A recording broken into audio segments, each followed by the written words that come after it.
Voilà, donc la prochaine étape que l'on entame désormais, c'est donc de migrer ce serveur en version Windows 2012 pour qu'il puisse devenir un contrôleur de type Windows 2012 R2 au même titre que l'autre serveur déjà en place, celui qu'on peut voir ici. Et ensuite, ça nous permettra de migrer notre domaine, d'augmenter son niveau fonctionnel et augmenter donc son niveau de sécurité. Donc pour ça, l'opération en fait, ça consiste à insérer le CD-ROM de Windows 2012, ça doit être celui-ci dans le lecteur, et de déclencher la mise à jour. Alors la mise à jour en fait c'est l'installation des fichiers, et on va avoir une option qui est de soit de passer en installation complète avec perte des données de ce serveur, soit de faire une mise à jour. Avant de ça, on doit répondre à la question est-ce qu'on veut se connecter à Internet pour bénéficier des mises à jour de sécurité. On ne va pas le faire, on peut pas, de toute façon on n'est pas connecté à Internet, on n'a pas de routeur pour ça, donc non merci. Et la prochaine étape, on choisit ce qu'on veut installer, il s'agit de Windows 2012 serveur avec une interface graphique, et on va accepter les termes de licence du contrat. Donc j'accepte les termes du contrat de licence. Voilà, et l'étape ici qu'il faut conserver, c'est donc bien cette mise à niveau, cette mise à jour. Il vérifie la compatibilité, et on regarde ici s'il y a une interdiction, et là il nous dit que si le logiciel n'est pas compatible avec Windows ou l'application n'est pas prise en charge, ça veut dire en fait que sur ce serveur, s'il y a des applications qui ne sont pas compatibles, on ne pourra donc pas migrer, ou alors si on le fait, on prendra le risque de les perdre. Bon, il nous montre qu'ici il y a suffisamment d'espace libre pour faire l'opération.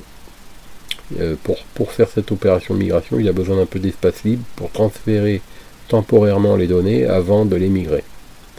Donc là, a priori, il peut le faire. Donc on lance la migration. Ça va prendre un certain temps. Et on va reprendre l'explication à la fin de cette opération. Il ne se passe rien de particulier, tout est automatique jusqu'à cette étape-là de migration ici.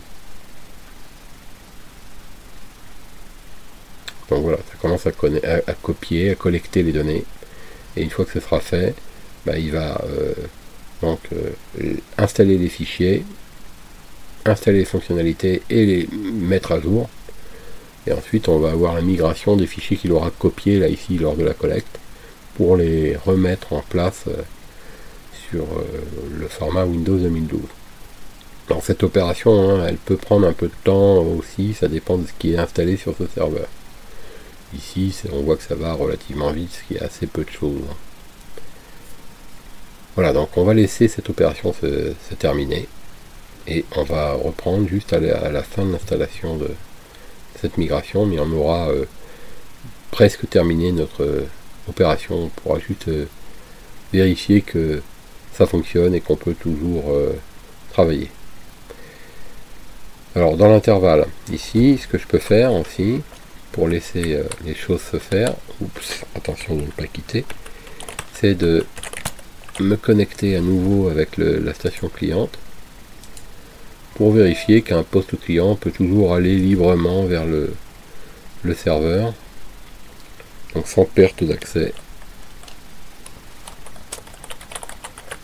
et qu'il arrive toujours à fermer, ouvrir ses sessions et travailler. Par exemple, on pourrait faire je sais pas, une recherche dans Active Directory. Ici on a le bouton, on décomplique sur réseau, recherche dans Active Directory. Donc ça va être par exemple de rechercher les comptes utilisateurs. On va rechercher tous les comptes sans les nommer, il doit nous afficher toute la liste. Voilà, donc on a nos comptes qui apparaissent ici, avec notre utilisateur Alice par exemple, qui est ici, qu'on peut voir ici. Donc ça fonctionne, le domaine n'est pas empêché de fonctionner, malgré qu'on est en train d'opérer vraiment des grosses modifications sur ce domaine, et qu'on est en train de migrer le contrôleur historique de ce domaine, qui est plus en fonction de contrôler le domaine, puisqu'en fait il est il est même pas en fin d'installation, il est en début d'installation. Donc tout repose sur le Windows 2012 qu'on a installé tout à l'heure. On va laisser les choses se faire. On va reprendre notre présentation à la fin de cette copie.